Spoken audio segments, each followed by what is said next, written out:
Baik,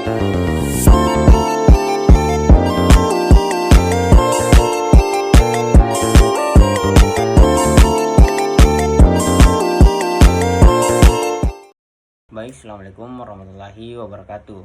Perkenalkan, nama saya Iksanul Alim dengan NIM 220404501036. Nah, pada kesempatan kali ini saya akan menjelaskan dan mempraktikkan terkait perilaku verbal, perilaku nonverbal, komunikasi verbal, dan komunikasi nonverbal. Nah, untuk mempersingkat waktu, langsung saja kita masuk pada pembahasan pertama, yaitu perilaku verbal. Perilaku verbal adalah cara kita berkomunikasi menggunakan kata-kata. Ini bisa berarti berbicara, bercerita, atau bahkan menulis pesan ketika kita mengatakan sesuatu kepada seseorang atau menceritakan sesuatu. Itu adalah contoh dari perilaku verbal. Nah, perilaku verbal melibatkan penggunaan kata-kata atau menyampaikan pikiran, perasaan, atau informasi kepada orang lain. Jadi, setiap kali kita menggunakan bahasa atau berbicara atau menulis, kita sedang menampilkan perilaku verbal. Yang kedua, perilaku nonverbal. Nah, perilaku nonverbal mencakup segala bentuk komunikasi yang tidak melibatkan kata-kata atau bahasa lisan. Nah, ini termasuk bahasa tubuh, ekspresi wajah, gerakan tangan, postur tubuh, kontak mata, serta nada dan intonasi suara. Nah, perilaku nonverbal dapat memberikan informasi tambahan yang mendukung atau bahkan bertentangan dengan perasaan yang disampaikan secara verbal. Misalnya, seseorang yang tersenyum sambil menggelengkan kepala mungkin mengekspresikan ketidaksenangan atau ketidaksetujuan meskipun mereka mengatakan ya. Perilaku nonverbal seringkali lebih kuat dalam menyampaikan emosi atau sikap daripada kata-kata itu sendiri, dan dapat mempengaruhi bagaimana pesan disampaikan dan diterima. Komunikasi verbal. Komunikasi verbal merupakan proses komunikasi yang utamanya menggunakan kata-kata, baik secara lisan maupun tertulis. Nah, bentuk komunikasi ini sangat umum dalam interaksi antara manusia, di mana melalui penggunaan kata-kata, individu dapat mengekspresikan berbagai hal seperti perasaan, emosi, pemikiran, dan gagasan mereka kepada orang lain. Dengan menggunakan bahasa, mereka dapat menyampaikan fakta, data, dan informasi serta menjelaskan dengan jelas kepada pihak lain. Nah, dalam konteks komunikasi verbal, bahasa berperan sangat penting. Bahasa menjadi alat yang memfasilitasi individu untuk berkomunikasi dan berinteraksi dengan orang lain. Dengan menggunakan kata-kata, mereka dapat saling bertukar perasaan dan pemikiran, berdebat, atau bahkan bertengkar.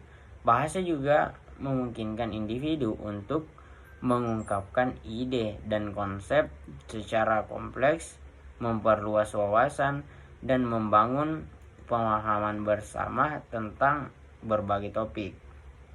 Nah, adapun jenis-jenis komunikasi verbal, yang pertama, berbicara dan menulis. Berbicara adalah komunikasi verbal vokal, sedangkan menulis adalah komunikasi non-vokal. Seperti presentasi dalam rapat adalah contoh dari komunikasi verbal vokal. Surat menyurat adalah contoh dari komunikasi verbal non-vokal. Yang kedua, mendengarkan dan membaca. Mendengarkan dan membaca adalah dua hal yang berbeda. Mendengarkan mengandung arti hanya mengambil getaran bunyi, sedangkan mendengarkan adalah mengambil makna dari apa yang didengar. Mendengarkan melibatkan unsur mendengar, memperhatikan, memahami, dan mengingat. Membaca adalah satu cara untuk mendapatkan informasi dari sesuatu yang ditulis. Materi selanjutnya yaitu komunikasi nonverbal. Komunikasi nonverbal adalah segala bentuk komunikasi yang tidak melibatkan kata-kata, melainkan menggunakan ekspresi wajah, gerakan tubuh, kontak mata, bahasa tubuh, intonasi suara, dan bahkan gerakan fisik, atau menyampaikan pesan atau informasi. Nah, ini bisa berupa senyuman, tatapan mata, gelengan kepala, gestur tangan, postur tubuh, dan jarak antara dua orang orang saat berbicara.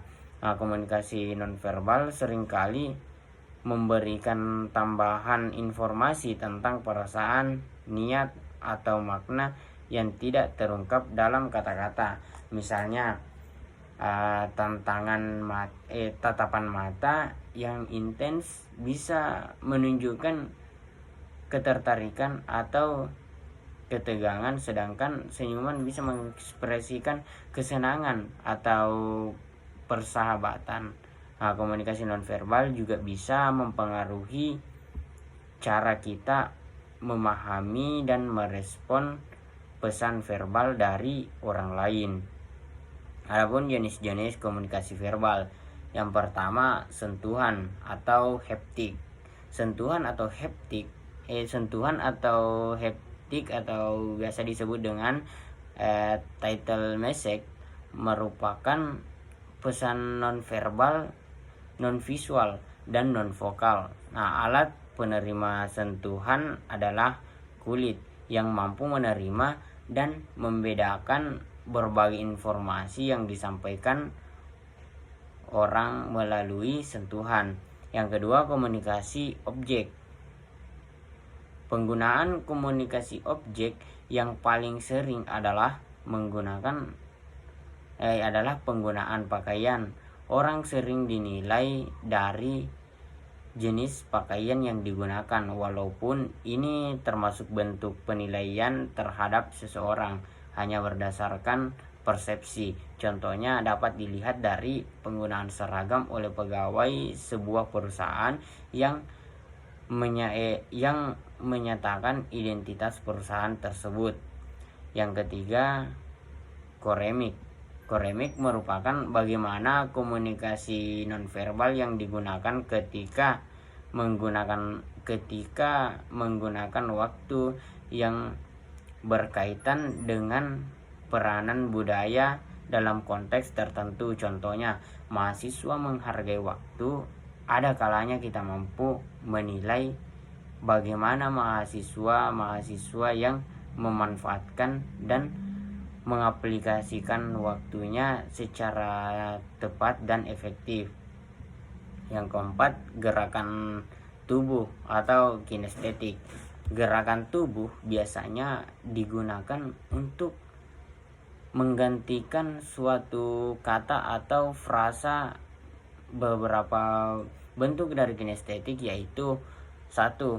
Emblem yaitu gerakan tubuh yang secara langsung dapat diterjemahkan ke dalam pesan verbal tertentu, biasanya berfungsi untuk menggantikan sesuatu. Misalnya menganggukkan kepala sebagai tanda setuju, telunjuk di depan mulut tanda jangan berisik.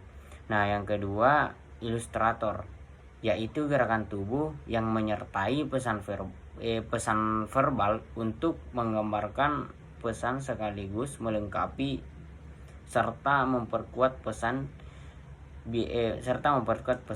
Biasanya dilakukan secara sengaja, misalnya memberikan tanda memberikan tanda dengan tangan ketika mengatakan seseorang gemuk atau kurus.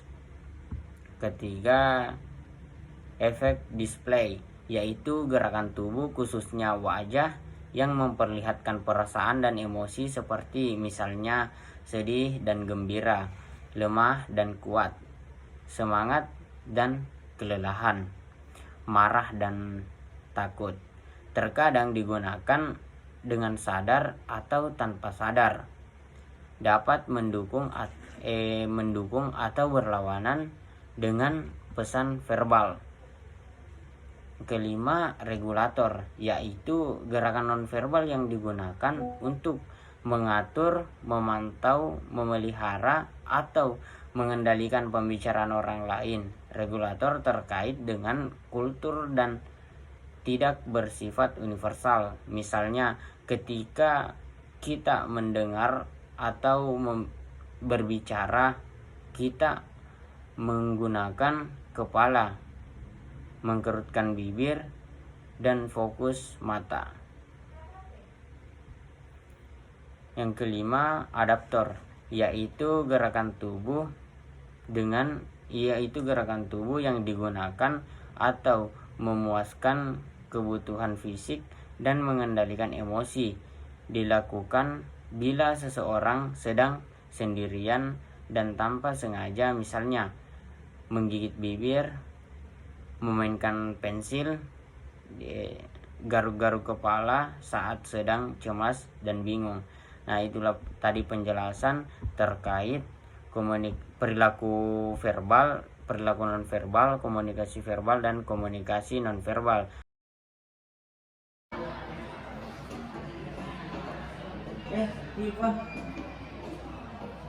Apa bedanya? Itu lupa beda tiga ini. Apa mau? Ada surat peminjaman. Peminjaman. Satgas, ada kegiatanku. Oh, kegiatanmu di lembaga? Iya. Kapan kegiatannya? Hari Minggu itu misalnya. Semoga lancar jadi. Iya. Bilang kapan? Iya kan? Ya kok.